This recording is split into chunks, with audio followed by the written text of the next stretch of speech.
जय श्री कृष्णा। आप सबका अपने चैनल पुण्य धर्म में स्वागत है। आज आप सब माघ महात्म का 18वां अध्याय सुनेंगे।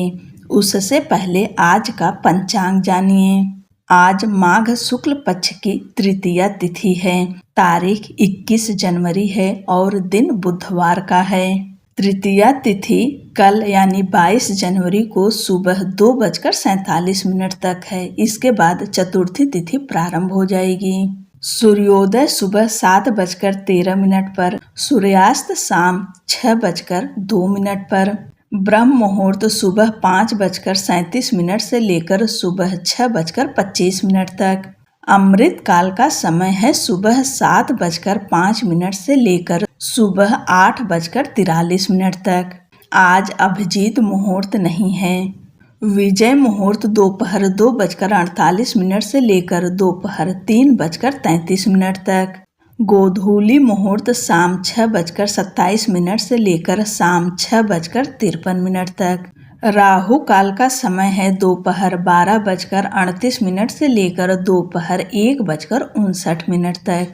माघ मास कथा अध्याय 18। श्री वशिष्ठ जी कहने लगे कि हे राजन, मैंने दत्तात्रेय जी द्वारा कहा, माघ मास का महात्म कहा। अब माघ मास के स्नान का फल सुनो। हे परम तप, माघ स्नान सब यज्ञों, व्रतों का और तपों का फल देने वाला है। माघ मास में स्नान करने वाले स्वयं तो स्वर्ग में जाते ही हैं, उनके माता और पिता दोनों के कुलों को भी स्वर्ग प्राप्त होता है। जो माघ मास में सूर्योदय के समय नदी आदि में स्नान करता है, उसके माता पिता के 7 कुलों की पीढ़ी स्वर्ग को प्राप्त होती है। माघ मास में स्नान करने वाले दुराचारी और कुकर्मी मनुष्य भी पापों से मुक्त हो जाते हैं और इस मास में हरि का पूजन करने वाले पाप समुदाय से छूटकर भगवान के सदृश शरीर वाले हो जाते हैं। यदि कोई आलस से भी माघ में स्नान करता है, उसके भी सब पाप नष्ट हो जाते हैं। जैसे गंधर्व कन्याएं राजा के श्राप से भयंकर फल को भोगती हुई लोमस ऋषि के वचन से माघ में स्नान करने से पापों से छूट गईं। यह वार्ता सुनकर राजा दिलीप विनय से पूछने लगा कि गुरुदेव, ये कन्याएं किसकी थीं? उनको कब और कैसे श्राप मिला? उनके नाम क्या थे? ऋषि की वाक्य से कैसे श्राप मुक्त हुई और उन्होंने कहाँ पर स्नान किया?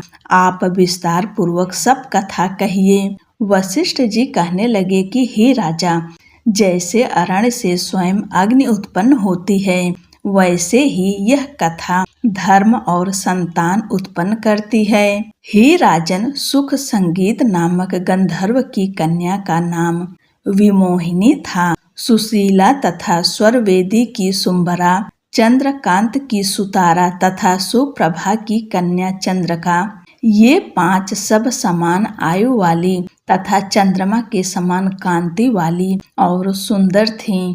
जैसे रात्रि को चंद्रमा शोभायमान होता है, वैसे ही पुष्प की कलियों के समान खिली हुई यह अप्सराएं थीं। ऊंचे पयोधर वाली पद्मिनी, वैशाख मास की कामनी, यौवन दिखाती हुई नवीन पत्तों वाली लता के सदृश, गोरे रंग सोने के सदृश चमकती हुई और सोने के अलंकारों से सुशोभित, सुंदर वस्त्र धारण किए हुए, अनेक प्रकार के गाने और वीणा अथवा बांसुरी तथा दूसरे बाजे बजाने में प्रवीण और ताल, स्वर तथा नृत्य कला में निपुण थी। इस प्रकार वे कन्याएं क्रीड़ा करती हुई कुबेर के स्थान में विचरती थीं।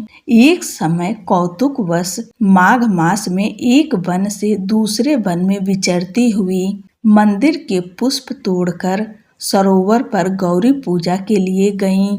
स्वच्छ जल के सरोवर में स्नान करके वस्त्र धारण कर मौन हो बालू मिट्टी की गौरी बनाकर चंदन, कपूर, कुमकुम और सुंदर कमलों से उपचार सहित पूजन करके ये 5 कन्याएं ताल नृत्य करने लगीं। फिर ऊंचे गांधार स्वर में सुंदर गीत गाने लगीं। जब ये कन्याएं नाचने और गाने में लीन थीं, तो उस समय अच्छोद नामक उत्तम तीर्थ में वेद निधि नाम के मुनि के पुत्र अग्निप ऋषि स्नान को गए।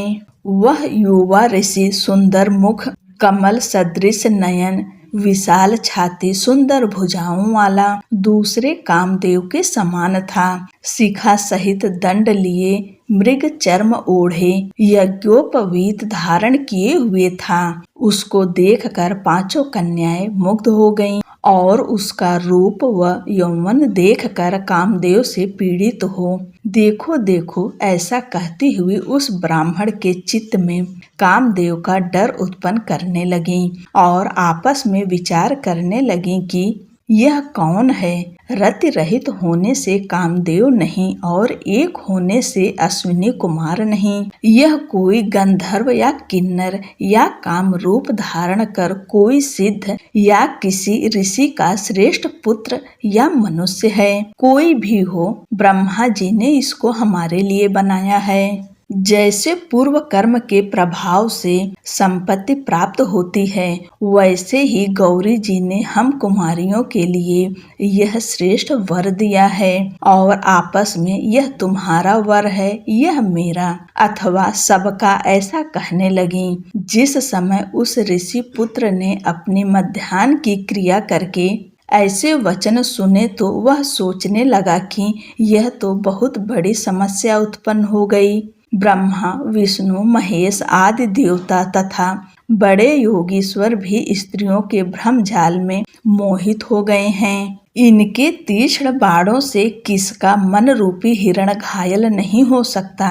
जब तक नीति और बुद्धि रहती है तब तक पाप से भय रहता है। जब तक की गंभीरता रहती है, यम विधि का पालन होता है, तब तक मनुष्य स्त्रियों के काम रूपी बाणों से बींधा नहीं जाता। ये मुझे उन्मत्त और मुग्ध कर रही हैं। किन गुणों से धर्म की रक्षा हो सकती है। स्त्रियों के मांस, रक्त, मल मूत्र से बने घृणित और अशुद्ध शरीर में कामी लोग ही सुंदरता की कल्पना करके रमन कर सकते हैं। शुद्ध बुद्ध वाले महात्माओं ने स्त्रियों के पास रहना कष्टकारक कहा है। सो जब तक यह पास आए घर चले जाना चाहिए। अतः जब तक वह उसके पास आई, वह योग बल के द्वारा अंतर्ध्यान हो गया। ऋषि पुत्र के ऐसे अद्भुत कर्म देखकर वह चकित होकर डरी हुई चारों ओर देखने लगी और आपस में कहने लगी कि यह क्या इंद्रजाल था जो देखते देखते विलीन हो गया। और वह विरह की अग्नि में जलने लगी और कहने लगी कि हे कांत, तुम हमको छोड़कर कहाँ चले गए?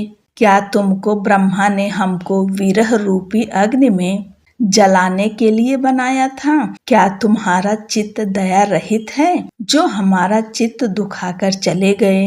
क्या तुमको हमारा विश्वास नहीं? क्या तुम कोई मायावी हो? बिना किसी अपराध के हम लोगों पर क्यों क्रोध करते हो? जहाँ पर आप गए हो हमें शीघ्र ले चलो, हमारा संताप हरो और हमें दर्शन दो। सज्जन लोग किसी का नाश नहीं देखते। बोलो लक्ष्मी नारायण की जय। आज की कथा यहीं पर समाप्त होती है। आगे की कथा अगले की वीडियो में सुनेंगे। तब तक के लिए जय श्री कृष्ण, राधे राधे।